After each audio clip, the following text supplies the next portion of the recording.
we called ourselves the Mountain Jews, that it was not where Jews lived, in mountains. I mean, Jews lived in cities. Yeah, that's right. That's who we are. We're Mountain Jews. Got a fine sense of humor when I'm feeling low down. I was sitting one afternoon and I got a phone call. He said, "My name is Bernie Golden and I'm looking for Jews." And I said, "You found one." So he said, "I'd like to start something. I'd like to have a meeting of Jewish people here."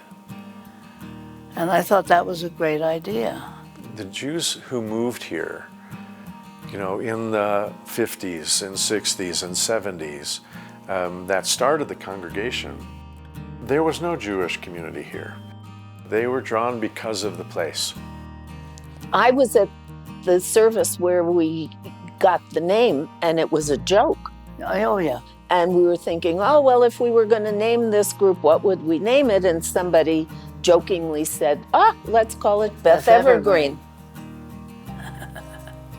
These were people who wanted to live in a beautiful mountain environment, which is obviously, you know, the priority of everybody up here. And they were Jews. And so, you know, we had those two things in common, which was more than enough. We were far, far from being a congregation. Okay, we didn't know how to the blessings before and after. We didn't. Before and after what? Anything. Anything.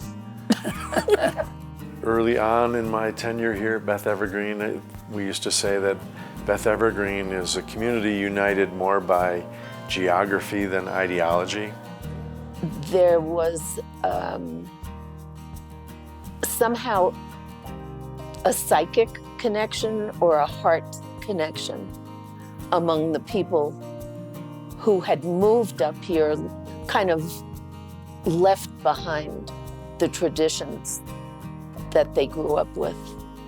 To have this intimate, you know, experience that was largely led by the congregants, to have, you know, people up there chanting Torah as well as I've ever heard it chanted. It was so very well done based on the quality of the people who were involved. The do-it-yourself independent spirit that I grew up with, and, you know, putting together our own bar mitzvah ceremony, and that sort of creativity and independence is very much a part of Beth Evergreen's history too. Somebody told me, there's a guy on Canal Street, call him up. So I called up the guy from Canal Street, and his, you know, what do you want? I said, well, we're going to have a bar mitzvah. We want to know about the Parsha. Where are you from? Colorado. Figures. And he would say, well, it's this. And all right, I'll look it up, and there it is. And it has the singing instructions along with it, which I knew. And then he sent us cassette tapes. So we got that. They didn't have cassette tapes yet. Yes, they did.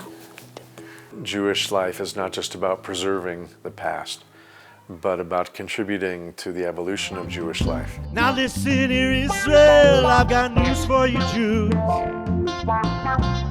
There's only one of me, now it's you must choose. Shema Yisrael. Both in musical expression, but also in terms of celebrating the arts in other ways. It was always what I came to services for, even as a kid. It was for the music. They can't stop us on this road to freedom, 'cause it's Shabbos, 'cause our eyes can see angels of insight, candles glow like starlight, nights of amor, Sabbath chivalry. When we were interviewing rabbi candidates, the musicality of Jamie was a huge plus in his column. In my mind, it was like, this has to happen. The use of music and movement and art is core for me. It's core to my work, and now it's a core part of my religious observances too, which it wasn't before. Music has always been integral to Jewish life. In makes the words alive. And that's particularly helpful when you're doing a lot in Hebrew. When the music builds, you have a sense of what it's conveying.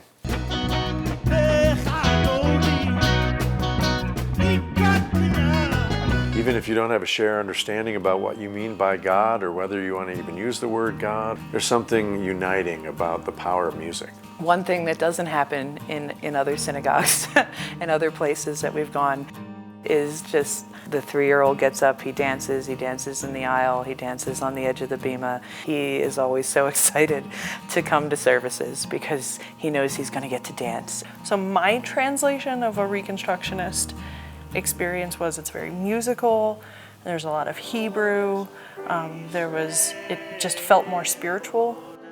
The question why was thought of and answered a lot more often. So in Reform Judaism, I feel like there's a lot of, well, we do this because this is the way it's done. And that's never been enough for me. Even with religious school, he really gives us the history of Hebrew and how the language developed to really help us absorb it. I guess I'm also looking at it from the view of being a Hebrew school teacher for 2nd and 3rd graders. And I love that the program Hamerkaz is on their level, just like the synagogue welcomes you at your level. The whole story here is about what I make out of it. I'm reconstructing for myself every single time I'm in here. You don't feel like you just went and checked a box, but you get to feel like you're really bringing yourself to synagogue and then bringing all of that good energy home with you and into the rest of your week. And that's why we keep coming back.